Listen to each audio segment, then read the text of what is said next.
আসসালামু আলাইকুম। আমি ফারজানা ফাতেমা মানিকগঞ্জ থেকে বলছি। আশা করি আপনারা সবাই ভালো আছেন। আমিও আল্লাহর রহমতে ভালো আছি। প্রতিবারের মতো আবারও নতুন একটি ডেইলি ব্লগ ভিডিও নিয়ে হাজির হলাম আপনাদের মাঝে। আশা করি আমার সকল প্রিয় আপু ভাইয়াদের কাছে আমার আজকের এই ভিডিওটি ভালো লাগবে।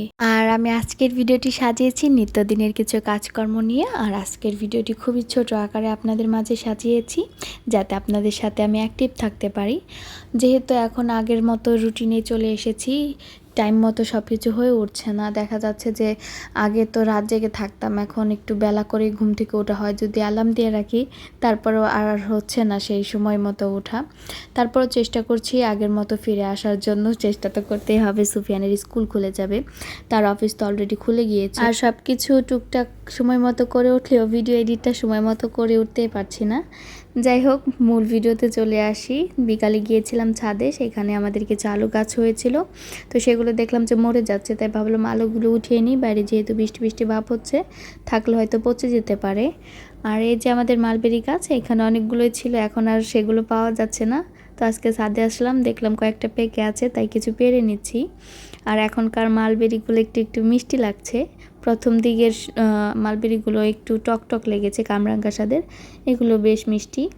আর প্রতিবার যে জিনিসটা আপনাদের কাছ থেকে আমি চেয়ে থাকি, সেই জিনিসটা এক্ষুনি চেয়ে নিই। যারা আমার ভিডিওটি দেখতে দেখতে এই পর্যন্ত চলে এসেছেন, তাদেরকে জানাই অসংখ্য ধন্যবাদ। আশা করি আপনারা লাইক দিয়ে ভিডিওটি শুরু করেছেন। আর যারা লাইক দিতে ভুলে গিয়েছেন, প্লিজ একটা লাইক দিয়ে যাবেন। আর যারা নতুন আজকে আমার এই ভিডিওটি দেখছেন, তাদেরকে বলবো আমার ভিডিওর কোনো অংশ যদি আপনাদের কাছে ভালো লেগে থাকে, তাহলে অবশ্যই আমার চ্যানেলটিকে সাবস্ক্রাইব করে আমার পাশে থেকে যেতে পারেন। এতে করে আমার চ্যানেলটি আর বড় হতে পারবে।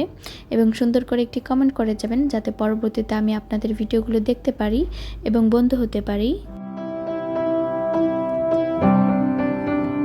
আর বাইরে কিন্তু আজকে অনেক বেশি মেঘ করেছিল, সাথে বাতাসও ছিল, আর বিদ্যুৎও চমকিয়েছে, কিন্তু বৃষ্টি আর হয়নি। অনেক জায়গায় হয়েছে, কিন্তু আমাদের এদিকে হয়নি। যাই হোক, ওর বাবার জন্য মাগরিবের আজান পর্যন্ত আমরা সেখানে অপেক্ষা করেছিলাম। পরে ওর বাবা আসলো, পরে আমরা গেলাম দোকানে। এখানে আমাদের কিছু প্রয়োজনীয় জিনিস কেনা ছিল, সাথে সুফিয়ানের জন্য কিছু টুকটাক জিনিস কিনবো, মানে ওর প্যান্ট কেনা দরকার বাসায় পরার জন্য, সেগুলোই কিনতে গিয়েছিলাম। কিন্তু বাইরে অনেক ডাকাডাকি করছিল মেঘে, তাই তারা তাড়াতাড়ি দোকানটা বন্ধ করে দিবে। তাই তাড়াতাড়ি করে আমরাও বাসায় চলে আসলাম। বাসায় এসে রান্না করতে চলে আসলাম, যেহেতু রাতের রান্নাটা এখনও করিনি। তো এখানে আমি আগে ডিমটা বসিয়ে দিলাম সেদ্ধ করার জন্য। তো আমি এখানে রান্না করব আজকে ডিম দিয়ে আলু তরকারি, আর হচ্ছে টুনা মাছ। আর আমি এই টুনা ক্যান ব্যবহার করছি এখানে, আর এটা তেলের মধ্যে ভেজানো ছিল। তো আমি খুবই অল্প মশলা এটা রান্না করব, সুফিয়ানের জন্য করব। ও যেহেতু ঝাল খেতে পারে না, তাই আমি এখানে সব ধরনের মশলা অল্প করে ব্যবহার করেছি, মরিচের গুঁড়াও সামান্য দিয়ে দিয়েছি। আর এদিকে আমি বেশি করে ঝাল দিয়ে আলু দিয়ে ডিম দিয়ে রান্না করব, তো সেটাই কষিয়ে নিচ্ছি। আমি আসলে রান্নার আগে ডিমটা ভাজি না, অনেক সময় ভাজি, কিন্তু আমার না ভেজে রান্না করাটাই বেশি ভালো লাগে।